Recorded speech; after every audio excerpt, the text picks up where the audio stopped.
Welcome back to Arora IAS. Arora IAS में आपका स्वागत है। For latest update you can follow us on our Telegram channel और on our website that is www.arodaies.com। अगर आप PGB batch join करना चाहते हैं then you can contact on these numbers. और इन बुक्स को परचेज करने के लिए you can check it on Flipkart and Amazon. So इसके पहले के लेक्चर में हम पार्लियामेंट्री सिस्टम को डिस्कस कर रहे थे, तो आज उसी चैप्टर को कंटिन्यू करेंगे। आज का टॉपिक है फीचर ऑफ प्रेसिडेंशियल सिस्टम, यानी कि प्रेसिडेंशियल सिस्टम के कौन कौन से फीचर्स हैं। First is the American president is both the head of state and the head of government. यानी कि जो प्रेसिडेंशियल सिस्टम में अमेरिका का प्रेसिडेंट है वो स्टेट का भी हेड है और वो गवर्नमेंट का भी हेड है। और वो fixed tenure that is 4 years, यानी कि वो 4 साल के लिए इलेक्ट होता है और वो उसका फिक्स होता है और उसको जो कोई भी रिमूव नहीं कर सकता except impeachment by the Congress for grave unconstitutional act. अगर वो कोई अनकॉन्स्टिट्यूशनल एक्ट करता है तो ही उसे जो कांग्रेस है इम्पीच कर सकती है, अदरवाइज 4 साल के लिए उसे कोई भी नहीं हटा सकता।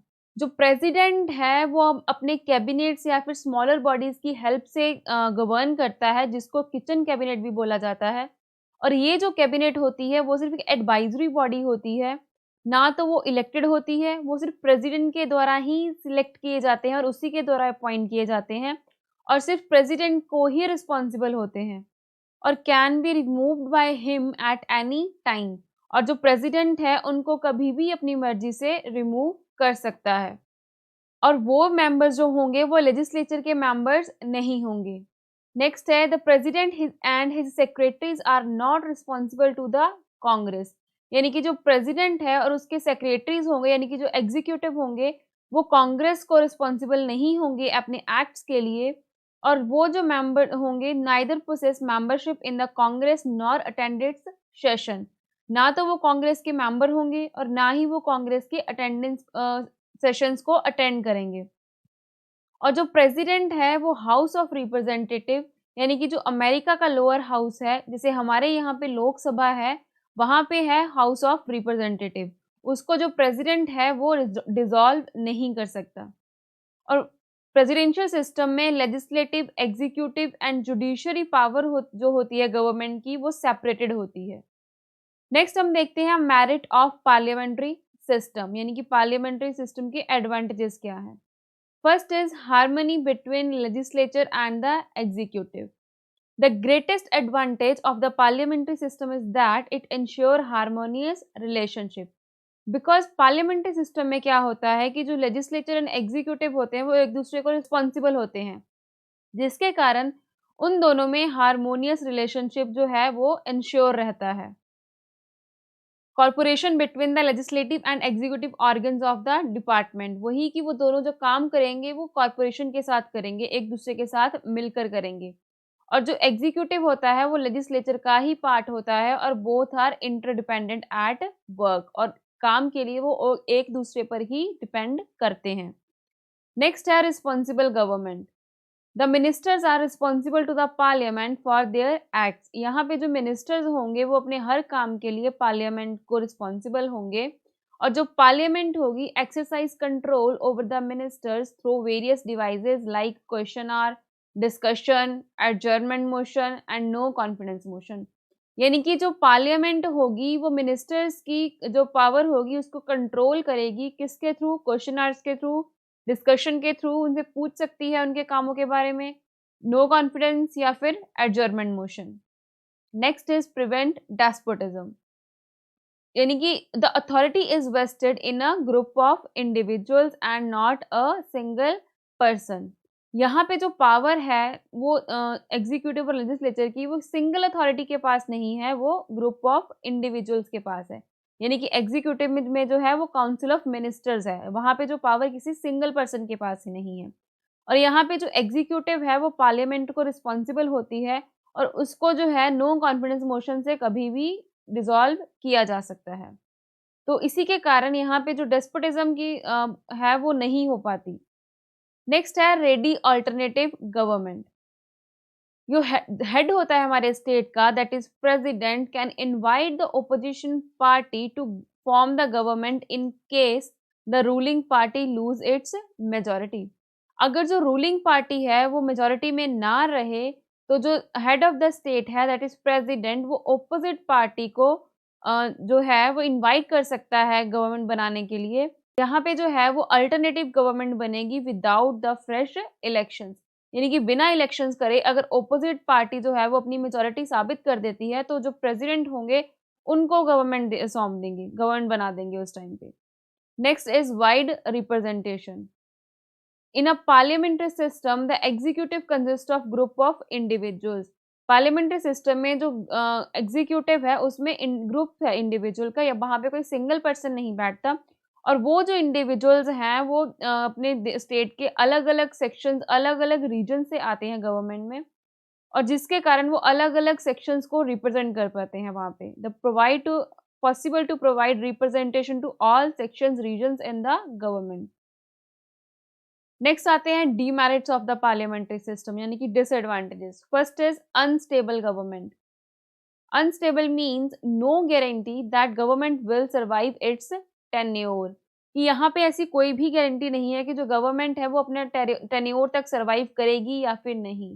बिकॉज जो नो कॉन्फिडेंस मोशन है, पॉलिटिकल डिफेक्शन है या फिर कॉलिशन है, उसके कारण जो गवर्नमेंट है वो अनस्टेबल बन जाती है।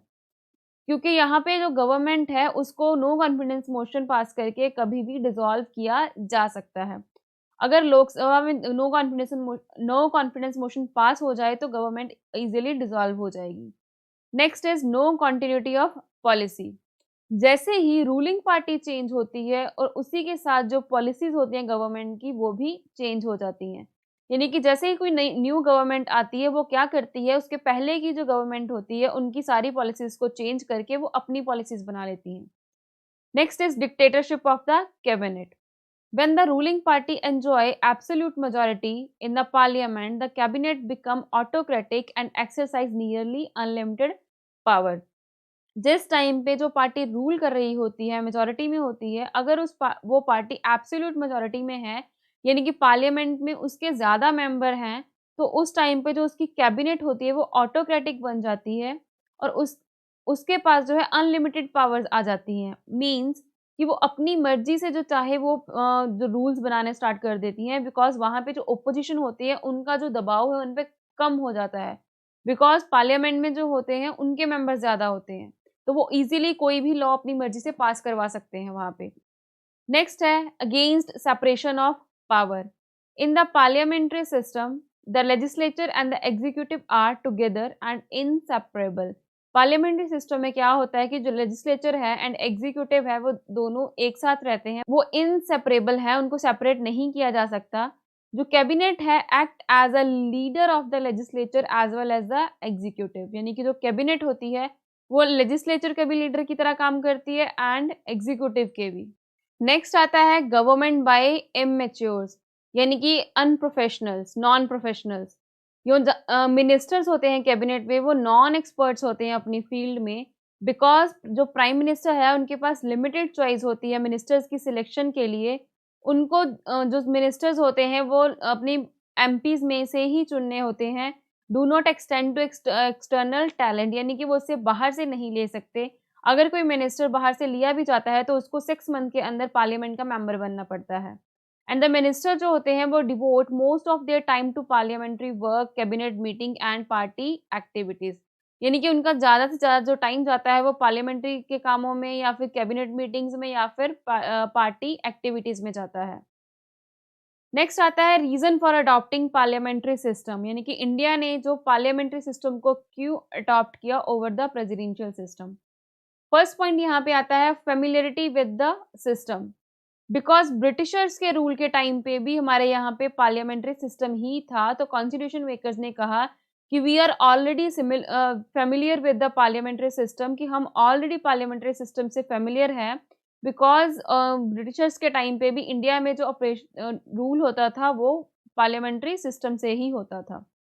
Next is preference to more responsibility.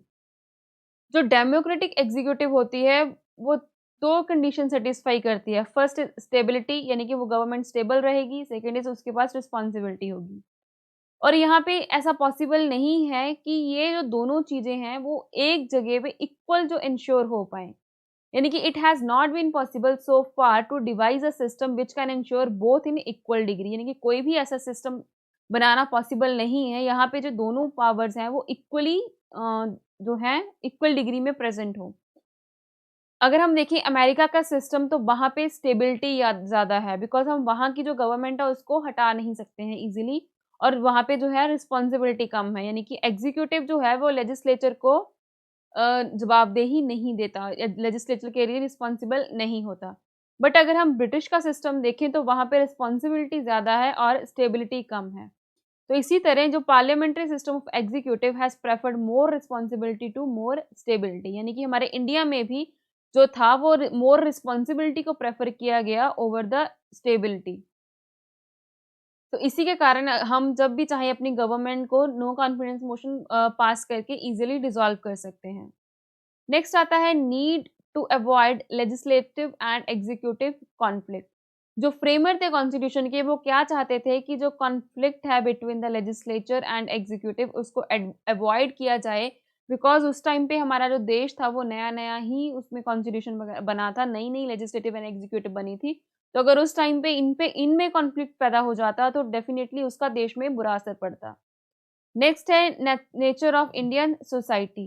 हमारी जो इंडिया की सोसाइटी है वो मोस्ट हेट्रोजेनियस स्टेट्स है, बिकॉज हमारे इंडिया में अलग अलग धर्मों के अलग अलग सेक्शंस के लोग रहते हैं। तो कॉन्स्टिट्यूशन मेकर्स ने क्या किया, the constitution makers adopt parliamentary system as it offer greater scope for giving representation to various sections, interest and regions in the government, because जो parliamentary system है उसके थ्रू हम हर एक सेक्शन को, हर एक इंटरेस्ट को, रीजन को जो है वहां पे रिप्रेजेंटेशन दे सकते हैं। बिकॉज जो लोकसभा में मेंबर्स आते हैं वो अलग अलग स्टेट से चुन के आते हैं और वो मोस्टली अलग अलग ही सेक्शन या इंटरेस्ट से होते हैं। नेक्स्ट आता है distinction between Indian and British model, यानी कि इंडियन एंड ब्रिटिश की पार्लियामेंट्री मॉडल में क्या डिफरेंस है। फर्स्ट इज जो इंडिया है वो रिपब्लिक है, यानी कि इंडिया का जो हेड है वो चुना गया है, इलेक्टेड होता है वो। बट जो ब्रिटिश है, ब्रिटेन में जो है वो मोनार्क होता है। जो पार्लियामेंट है ब्रिटेन में वो सुप्रीम है, वो सबसे ऊंची है, सबसे ऊपर है वो। Indian parliament is restricted by the written constitution, federal system and judicial review and fundamental rights. India में जो है पार्लियामेंट में रिस्ट्रिक्शंस है by written constitution, federal system, judicial review and fundamental rights, यानी कि यहाँ पे जो पार्लियामेंट है वो अपनी मर्जी से कुछ भी नहीं कर सकती। अगर वो कुछ ऐसा लॉ लाती है जो कॉन्स्टिट्यूशन के अगेंस्ट है, कॉन्स्टिट्यूशन को वायोलेट कर रहा है, तो उसको जुडिशियल रिव्यू से जो है वो वॉइड डिक्लेयर किया जा सकता है। बट ब्रिटेन में ऐसा नहीं होता, बिकॉज ब्रिटेन में पार्लियामेंट के पास ही जो है वो सुप्रीम पावर है। British prime minister has to be a member of lower house. जो ब्रिटिश का प्राइम मिनिस्टर होगा वो सिर्फ लोअर हाउस का मेंबर होगा, बट इंडिया का जो प्राइम मिनिस्टर होगा वो किसी भी हाउस का मेंबर हो सकता है। Only member of the parliament can be appointed as a minister in Britain. Britain में सिर्फ पार्लियामेंट के मेंबर्स को ही मिनिस्टर अपॉइंट किया जा सकता है, बट इंडिया में ऐसा नहीं है। अगर इंडिया में किसी को बाहर से मेंबर बनाया जाता है तो उसको with in the 6 month parliament को ज्वाइन करना होगा। Britain ministers have legal responsibility for the official act. जो ब्रिटेन के मिनिस्टर्स हैं उनके पास लीगल रिस्पॉन्सिबिलिटी है हर एक्ट के लिए, और वो वहाँ पे जो क्या काउंटर साइंस रिक्वायर होता है। बट इंडिया में ऐसा नहीं है। Indian ministers are not required to countersign the official act of the head of state. Next is shadow cabinet. Shadow cabinet जो है वो यूनिक ब्रिटिश इंस्टीट्यूशन है। इसमें क्या होता है कि जो ओपोजिशन की पार्टीज होती हैं, opposition party members form it to balance the ruling cabinet. जो कैबिनेट रूल कर रही है उसको बैलेंस करने के लिए इसे बनाती हैं। और दूसरा क्या काम करती, किसके लिए बनाया जाता है इसको, prepare its member for future ministerial offices, ताकि फ्यूचर में जब जिस टाइम पे उनकी गवर्नमेंट आए तो उनके मिनिस्टर्स को इस चीज़ की जो है वो नॉलेज होगी मिनिस्ट्री कैसे काम करती है। और ऐसी कोई भी इंस्टीट्यूशन जो है वो इंडिया में नहीं बनाई जाती। तो यहाँ पे हमारा पार्लियामेंट्री सिस्टम चैप्टर कंप्लीट होता है। स्टार्ट करते हैं हमारा next chapter, that is federal system. Federal system में क्या था, जो पॉलिटिकल साइंटिस्ट थे, they classified the government into unitary and federal. और किस बेस पे क्लासिफाई किया गया? On the basis of the nature of relationship between the national government. National government means central government, regional government means state government.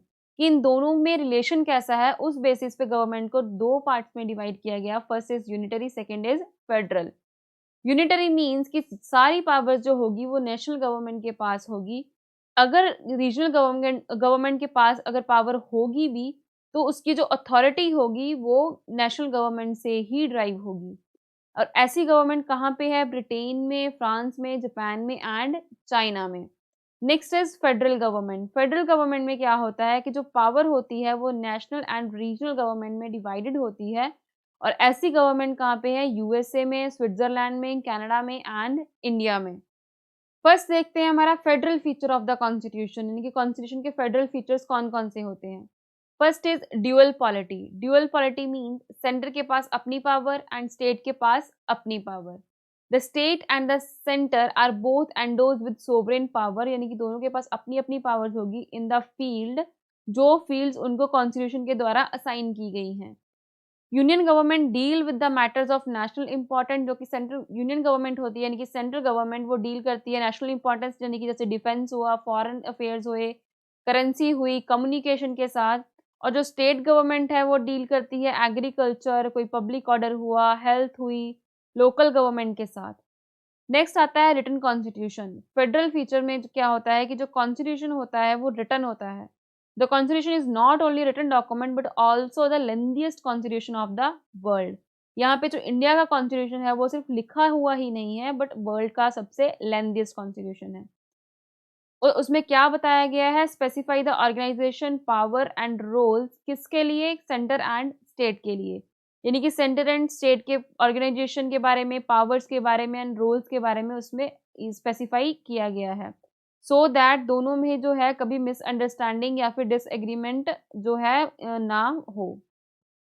Next आता है हमारा division of powers. Constitution में जो है 7 शेड्यूल में डिवीजन ऑफ सब्जेक्ट्स दे रखा है, यानी कि कौन से सब्जेक्ट्स पे जो है वो सेंटर लॉ बनाएगा, कौन से में स्टेट बनाएगा और कौन से पे दोनों बना सकते हैं। यूनियन लिस्ट जो होगी उस पर सिर्फ सेंटर लॉज बना सकता है, स्टेट लिस्ट में स्टेट बना सकती है एंड कॉन्ग्रेंट लिस्ट में दोनों बना सकते हैं। बट यहाँ पे भी जो सेंटर का बनाया होगा उसको सुप्रीम माना जाएगा। और जो पावर्स इन लिस्ट में नहीं दी गई हैं, वो जो सारी पावर्स होंगी वो सेंटर के पास होंगी, जिनको रेजिड्यूरी सब्जेक्ट्स बोला जाता है। Next is supremacy of the constitution. जो कॉन्स्टिट्यूशन है वो सुप्रीम लॉ ऑफ लैंड है, यानी कि वो सबसे ऊपर आता है and laws enact by the centre and the state must confirm to its provisions, यानी कि जो भी लॉ सेंटर एंड स्टेट बनाएंगे वो कॉन्स्टिट्यूशन को वायोलेट ना करते हों। They can be declared invalid by the supreme court. अगर वो जो लॉज हैं वो कॉन्स्टिट्यूशन के अगेंस्ट होंगे, कॉन्स्टिट्यूशन को वायोलेट करेंगे, तो सुप्रीम कोर्ट उसको इनवैलिडेट डिक्लेयर कर देगा through their power of judicial review. और यही काम जो है वो हाई कोर्ट भी कर सकता है। नेक्स्ट है रिजिड कॉन्स्टिट्यूशन। रिजिड कॉन्स्टिट्यूशन में क्या होता है? The division of powers established by the constitution as well as the supremacy of the constitution can be maintained only if the method of its amendment is rigid. यानी कि जो powers की division की गई है कॉन्स्टिट्यूशन के द्वारा और जो सुप्रीमेसी है कॉन्स्टिट्यूशन की, वो सिर्फ उस तभी मेंटेन करी जा सकती है अगर जो कॉन्स्टिट्यूशन को अमेंड करना जो है वो रिजिड होगा। यानी कि हम कॉन्स्टिट्यूशन को इजीली यहाँ पे अमेंड नहीं कर पाएंगे। अगर हम कॉन्स्टिट्यूशन को इजीली अमेंड कर देंगे तो सेंटर क्या कर सकती है कि वो स्टेट की सारी पावर अपने हाथों में ले सकती है विद द अमेंडमेंट, की अमेंडमेंट करके सारी जो पावर है वो स्टेट लिस्ट में ही सेंट्रल लिस्ट में ही जो है सारी पावर को जोड़ दे। नेक्स्ट है any provision of the constitution that relate to the federal system can be amended only with the special majority of each house and the ratification of half of the states. कि कोई भी constitution का ऐसा provision जो federal scheme से related है उसको सिर्फ तभी अमेंड किया जा सकता है अगर स्टेट जो है हाफ ऑफ द स्टेट्स उसके लिए रेटिफाई कर दे और with the special majority of each house, यानी कि जो स्पेशल मेजॉरिटी होगी ईच हाउस की plus ratification of half of the state. Next is independent judiciary. इसमें क्या कहा गया है कि जो constitution established an independent judiciary headed by the supreme court for 2 purpose. कि कॉन्स्टिट्यूशन ने जो इंडिपेंडेंट जुडिशरी है वो 2 पर्पस से जो थी वो बनाई थी। First is protect the supremacy of the constitution bye exercise the power of judicial review. कि जो ताकि जो कॉन्स्टिट्यूशन की सुप्रीमेसी है उसको प्रोटेक्ट किया जा सके, किसके through? Power of judicial review के थ्रू। यानी कि अगर गवर्नमेंट कोई लॉ बनाती है जो वायोलेट कर रही है, एब्रिज कर रही है हमारे कॉन्स्टिट्यूशन को, तो उसके अगेंस्ट जो सुप्रीम कोर्ट है वो जुडिशियल रिव्यू की पावर का यूज कर सकती है। Next is to settle the dispute between the centre and the state और बिटवीन द स्टेट्स। कि अगर कभी सेंटर या स्टेट में कोई डिस्प्यूट हो या फिर स्टेट्स में ही कोई डिस्प्यूट हो जाए इन बिटवीन, तो उसको जो है वो सुप्रीम कोर्ट जो है वो सेटल कर सकती है। नेक्स्ट आता है हमारा bicameralism. Bicameralism means upper house and lower house. Upper house means Rajya Sabha and lower house means Lok Sabha. जो राज्यसभा है वो स्टेट ऑफ इंडिया को रिप्रेजेंट करती है एट द सेंटर, और जो लोकसभा है वो पीपल को रिप्रेजेंट करते हैं इंडिया के as a whole. And Rajya Sabha maintain federal equilibrium by protecting the interest of states against the undue interference of center। यानी कि जो राज्यसभा है वो इक्विलिब्रियम बना के रखती है स्टेट्स के इंटरेस्ट को प्रोटेक्ट करके। नेक्स्ट आता है no equality of state representation. जो स्टेट्स है are given representation in the Rajya Sabha on the basis of population. यानी कि जिस स्टेट में जितनी पॉपुलेशन होगी उसके अकॉर्डिंग ही उनको राज्यसभा में रिप्रेजेंटेशन दी जाएगी। और जो मेंबरशिप होती है इनकी 1 से लेके 31 के बीच वेरी करती रहती है। यानी कि जितनी पॉपुलेशन होगी उतनी ही उनकी सीट्स होंगी राज्यसभा में। नेक्स्ट आती है इमरजेंसी प्रोविजंस। इमरजेंसी के टाइम पे जो सेंट्रल गवर्नमेंट है उसके पास ही सारी पावर्स आ जाती हैं, और जो स्टेट है वो भी टोटली सेंटर के कंट्रोल में चला जाता है। It convert the federal structure into a unitary. यानी कि जो फेडरल स्ट्रक्चर होता है उसको यूनिटरी में कन्वर्ट कर दिया जाता है without formal amendment of the constitution. यानी कि बिना अमेंडमेंट किए ही जो फेडरल सिस्टम है वो यूनिटरी में कन्वर्ट हो जाता है। नेक्स्ट आता है सिंगल कॉन्स्टिट्यूशन। सिंगल कॉन्स्टिट्यूशन में क्या है कि there is only a single citizenship. यहाँ पे कोई भी स्टेट की सिटीजनशिप नहीं होती है, सिर्फ इंडियन सिटीजनशिप ही होती है। And all citizens irrespective of the state, चाहे वो किसी भी स्टेट के हों, चाहे वो किसी भी स्टेट के बॉर्न हो, कहीं पे भी रह रहे हो, वो पूरी कंट्री में जो है वो सेम राइट्स जो है एंजॉय करते हैं। नेक्स्ट आता है integrated judiciary. Integrated judiciary means the Indian constitution has established an integrated judicial system with the Supreme Court at the top and the state high court below it। कि जो Indian constitution है उसमें integrated judicial system establish किया गया था। Next आता है हमारा unitary feature of the constitution. Unitary feature of the constitution में फर्स्ट फीचर है स्ट्रॉन्ग सेंटर। यानी कि जो ज्यादा पावर है वो सेंटर के पास है। That is division of power is in the favor of center। Inequitable means कि सेंटर एंड स्टेट में जो पावर है वो इक्वली डिस्ट्रीब्यूट नहीं की गई है। जो यूनियन लिस्ट है उसमें ज्यादा सब्जेक्ट्स हैं than the state list, and जो रेजिड्यूरी पावर्स हैं वो भी जो है वो सेंटर को दी गई हैं। Next is states are not indestructible। States in India have no right to territorial integrity. यानी कि जो स्टेट्स है उनके पास कोई भी टेरिटोरियल इंटेग्रिटी का राइट नहीं है। जो सेंटर है वो कभी भी चाहे किसी भी स्टेट का एरिया बाउंड्री को चेंज कर सकती है, उसके नेम को ऑल्टर कर सकती है with the simple majority. Next आता है हमारा सिंगल कॉन्स्टिट्यूशन। जो कॉन्स्टिट्यूशन ऑफ इंडिया है वो सिर्फ सेंटर का कॉन्स्टिट्यूशन नहीं है, वो स्टेट का भी कॉन्स्टिट्यूशन है। यानी कि स्टेट एंड सेंटर दोनों के लिए एक ही कॉन्स्टिट्यूशन है। And both the centre and the state must operate with in the single frame. यानी कि जो सेंटर एंड स्टेट है वो दोनों सिंगल फ्रेम में ही काम करेंगे, यानी कि एक ही कॉन्स्टिट्यूशन के हिसाब से काम करेंगे। नेक्स्ट आता है फ्लेक्सिबिलिटी ऑफ द कॉन्स्टिट्यूशन। जो प्रोसेस है कॉन्स्टिट्यूशनल अमेंडमेंट का वो इतना रिजिड नहीं है जितना बाकी फेडरेशंस में देखा जाता है। एंड जो ज्यादा कॉन्स्टिट्यूशन है, बल्क ऑफ कॉन्स्टिट्यूशन है, उसको पार्लियामेंट ही अमेंड कर सकती है, either by the simple majority और बाय द स्पेशल मेजॉरिटी। यानी कि special majority and simple majority दोनों से जो है वो parliament he bulk of the constitution को अमेंड कर सकती है। और उसके लिए पार्लियामेंट को स्टेट की ज़रूरत नहीं पड़ती। और जो कॉन्स्टिट्यूशन को अमेंड करने की पावर है वो भी सिर्फ सेंटर के पास ही है। स्टेट जो है कॉन्स्टिट्यूशन को अमेंड करने को इनिशिएट नहीं कर सकता है। नेक्स्ट आता है no equality of state representation. जो स्टेट्स है are given representation in the Rajya Sabha on the basis of population, यानी कि जिस स्टेट में जितनी पॉपुलेशन होगी उसके अकॉर्डिंग ही उनको राज्यसभा में रिप्रेजेंटेशन दी जाएगी।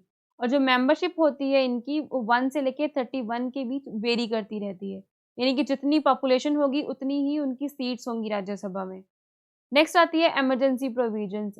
इमरजेंसी के टाइम पे जो सेंट्रल गवर्नमेंट है उसके पास ही सारी पावर्स आ जाती हैं और जो स्टेट है वो भी टोटली सेंटर के कंट्रोल में चला जाता है।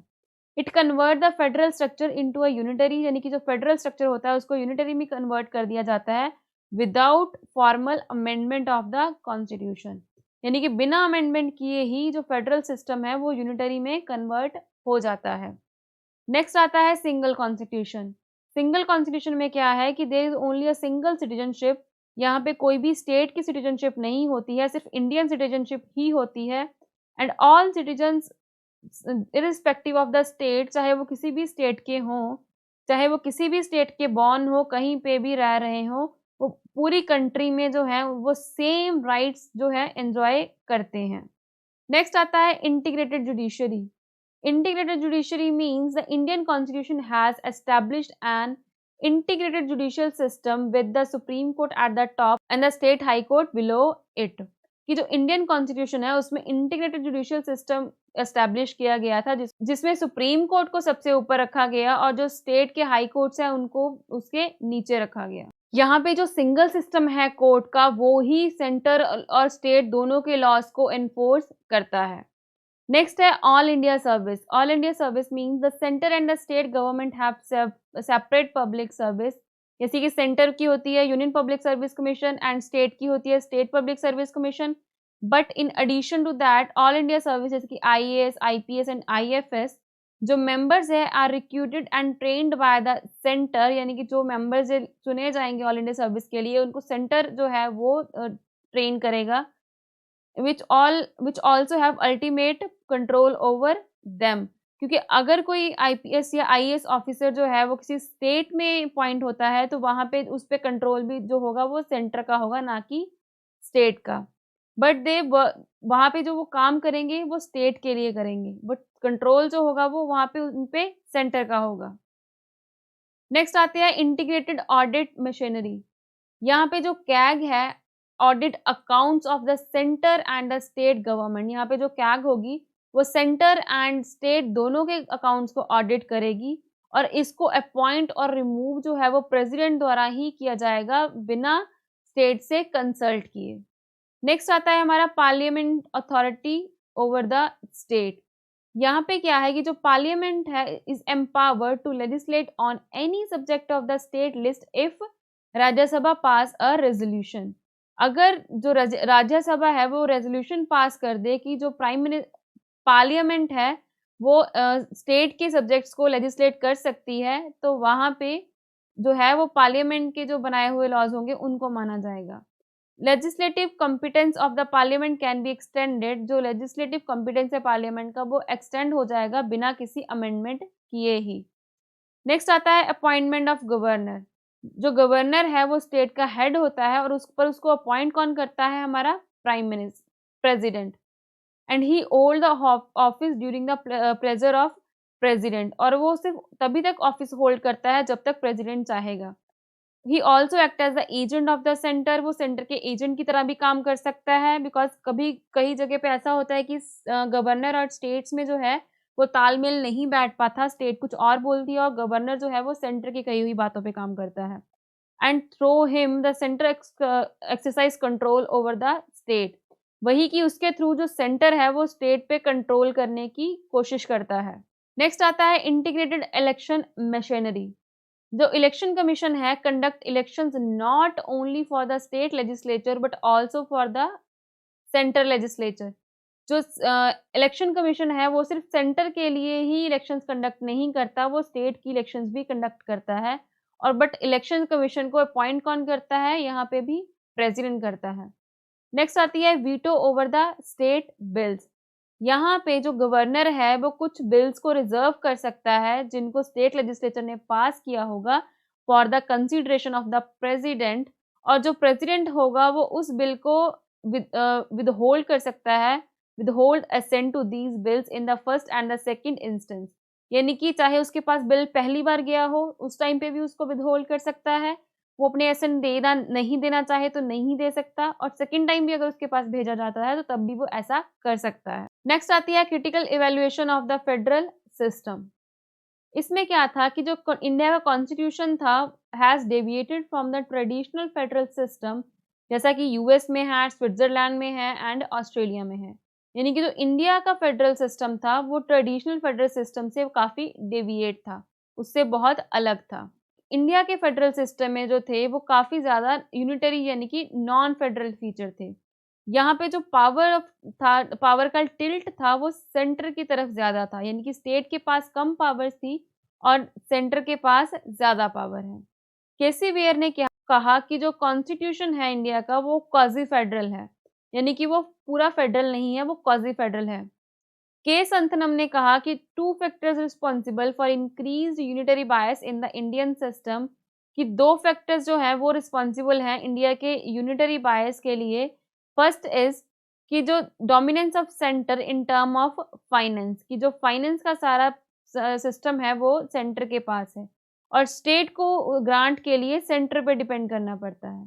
Second is planning commission which control and develop process in states, जो कि प्लानिंग कमीशन जो है वो कंट्रोल करता है जितनी भी डेवलपमेंट्स होती हैं स्टेट्स में उन सबको, और इसके कारण भी जो था उनको लगता था कि यूनिटरी बायस का जो सिस्टम है वो इंक्रीज है, ज़्यादा है इंडिया में। Next B are Ambedkar. B are Ambedkar ji ने क्या कहा, the constitution is federal in as much it establish a federal polity.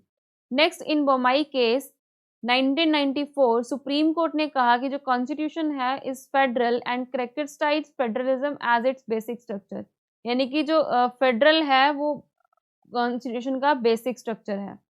And the following trend in the working of the Indian political system reflect it's federal spirit, यानी कि कौन कौन से कामों से पता चलता है कि जो इंडिया का पॉलिटिकल सिस्टम है वो फेडरल है। First is territorial dispute between the states, उसको भी सेंटर देखती है। The disputes between the states over sharing the river water. Next is the emergence of regional parties and their coming of power in the states. Next is the creation of new states to fulfill the religion aspirations, यानी कि इसको भी जो है वो state बनाएगी। Next is demand of the state for more financial grants from the center to meet their development needs, कि जो state है वो सेंटर से और ग्रांट के लिए डिमांड करती है ताकि उनकी जो डेवलपमेंट की नीड्स है उनको मीट किया जा सके। Next is assertion of autonomy by the state and their resistance to the interference from the centre.